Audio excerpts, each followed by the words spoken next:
हरि ओम। अष्टाशीतितमोऽध्यायः। ययाति का स्वर्ग से पतन और अष्टक का उनसे प्रश्न करना।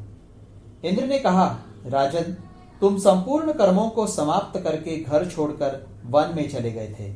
अतः नहुष पुत्र ययाते, मैं तुमसे पूछता हूं कि तुम तपस्या में किसके समान हो? ययाति ने कहा, इंद्र, मैं देवताओं, मनुष्यों, गंधर्वों और महर्षियों में से किसी को भी तपस्या में अपनी बराबरी करने वाला नहीं देखता हूं। इंद्र बोले, राजन, तुमने अपने समान अपने से बड़े और छोटे लोगों का प्रभाव न जानकर सबका तिरस्कार किया है। अतः तुम्हारे इन पुण्य लोकों में रहने की अवधि समाप्त हो गई, क्योंकि दूसरों की निंदा करने के कारण तुम्हारा पुण्य क्षीण हो गया। इसलिए अब तुम यहां से नीचे गिरोगे। ययाति ने कहा, देवराजेंद्र, देवता, ऋषि, गंधर्व और मनुष्य आदि का अपमान करने के कारण यदि मेरे पुण्य लोक क्षीण हो गए हैं, तो इंद्रलोक से भ्रष्ट होकर मैं साधु पुरुषों के बीच में गिरने की इच्छा करता हूं।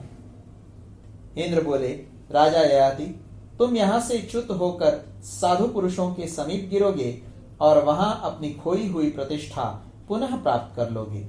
यह सब जानकर तुम फिर कभी अपने बराबर तथा अपने से बड़े लोगों का अपमान न करना।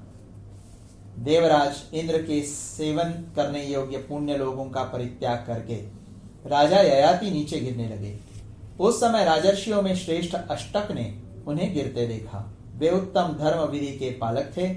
उन्होंने ययाति से कहा, अष्टक ने कहा, इंद्र के समान सुंदर रूप वाले तरुण पुरुष, तुम कौन हो? तुम अपने तेज से अग्नि की भांति देदीप्यमान हो रहे हो। मेघ रूपी घने अंधकार वाले आकाश से आकाशचारी ग्रहों में श्रेष्ठ सूर्य के समान तुम कैसे गिर रहे हो? तुम्हारा तेज सूर्य और अग्नि के सदृश है। तुम अप्रमेय शक्तिशाली जान पड़ते हो। तुम्हें सूर्य के मार्ग से गिरते देख हम सब लोग मोहित होकर इस तर्क वितर्क में पड़े हैं कि यह क्या गिर रहा है। तुम इंद्र, सूर्य और विष्णु के समान प्रभावशाली हो।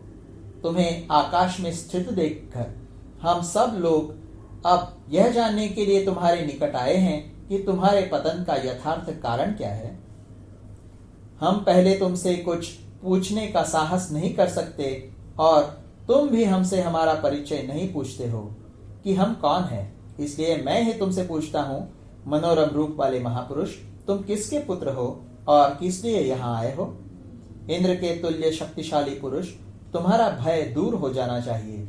अब तुम्हें विषाद और मोह को भी तुरंत त्याग देना चाहिए। इस समय तुम संतों के समीप विद्यमान हो।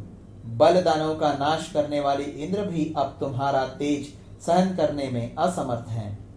देवेश्वर इंद्र के समान तेजस्वी महानुभाव सुख से वंचित होने वाले साधु पुरुषों के लिए सदा संत ही परम आश्रय हैं। वे स्थावर और जंगम सब प्राणियों पर शासन करने वाले सत्पुरुष यहाँ एकत्र हुए हैं। तुम अपने समान पुण्यात्मा संतों के बीच में स्थित हो। जैसे तपने की शक्ति अग्नि में है, बोए हुए बीज को धारण करने की शक्ति पृथ्वी में है, प्रकाशित होने की शक्ति सूर्य में है, इसी प्रकार संतों पर शासन करने की शक्ति केवल अतिथि में है। इस प्रकार श्री महाभारत आदि पर्व के अंतर्गत संभव पर्व में उत्तरयायात विषयक 88वां अध्याय पूरा हुआ।